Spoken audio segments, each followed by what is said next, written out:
வருடம் வெளியான படங்களிலேயே தமிழகத்தில் அதிக வசூல் செய்த திரைப்படம் இது சார்? நான் ஒரே வரையில் சொல்லி முடிச்சிடறேன். டாப் 5ன்னு என்ன கேட்டிங்கன்னா, ஃபஸ்ட்டு நம்பர் 1 கலெக்ஷன் அமரன் படம். நம்பர் 2க்கு வந்து கலெக்ஷனில் நின்ன படம் வந்து கோட். நம்பர் 3 வந்து ரஜினி சார் வேட்டையன். நம்பர் 4 வந்து ராயன். நம்பர் 5 வந்து அரண்மனை. அந்த அரண்மனை பார்ட் 4 பார்ட் 5 ஏதோ ஒன்று.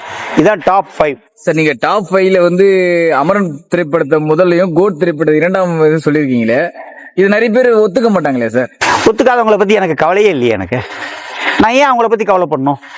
அவங்களுக்கு நான் பதில் சொல்ல வேண்டிய, இப்போ நீ கேட்குற கேள்விக்கு நான் பதில் சொல்லிட்டேன். ஒத்துக்கிறவங்க ஒத்துக்கிறாதவங்க ஒத்துக்கிட்டோம், ஒத்துக்காதவங்க தாராளமாக ஒத்துக்காமலே இருந்துட்டு போட்டு. அதனால என்ன இப்போ தமிழ்நாட்டுக்கு என்ன நஷ்டம் வரப்போகுது? எனக்கு என்ன நஷ்டம் வரப்போகுது? அப்போ வந்து தமிழகத்தில் இந்த வருடம் வெளியான படங்களிலேயே அதிக வசூல் செய்த படம் அமரன் சொல்ல வரீங்க? தமிழகத்தில் மட்டும்? தமிழகத்தில் மட்டும். இது எத்தனை முறை சொல்லணும்? ஒரு 5 தடவை சொன்னால் போதுமா?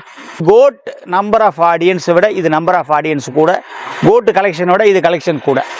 அது எந்த சந்தேகமும் இல்லை சார். நம்ம சேனல்ல தான் வந்து நீங்க ஒரு கருத்தை சொல்லுங்க, ஒரு ஆதாரப்பூர்வமாக ஒரு இது அறிவிச்சிங்க. கடந்த வருடம் பாத்தீங்கன்னா லியோவை விட ஜெயிலர் தான் வசூல் அதிகம் தமிழகத்துல அப்படின்ற மாதிரி ஒரு அறிக்கை எடுத்தீங்க. அதுக்கு ப்ரூஃப் கூட காமிச்சிங்க. அறிக்கையெல்லாம் விடல, உண்மை அதுதான். இல்ல, ப்ரூஃப் கூட காமிச்சிங்க நீங்க. இந்த புத்தகத்துல அந்த லியோ படத்துல தயாரிப்பாளரே ஒரு உறுப்பினர்ன்ற மாதிரி கூட சொல்லியிருந்தீங்க.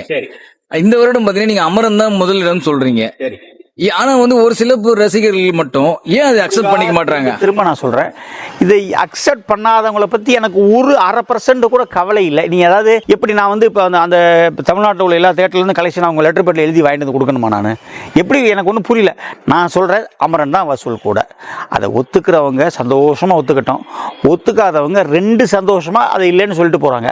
அதனால எனக்கு 0.1% கூட எனக்கு எந்த விதமான அவங்கள நான் புறந்தள்ளுறேன், ஒதுக்கிட்டு போயிட்டே இருக்கேன். என்னுடைய வேலை அது அல்ல.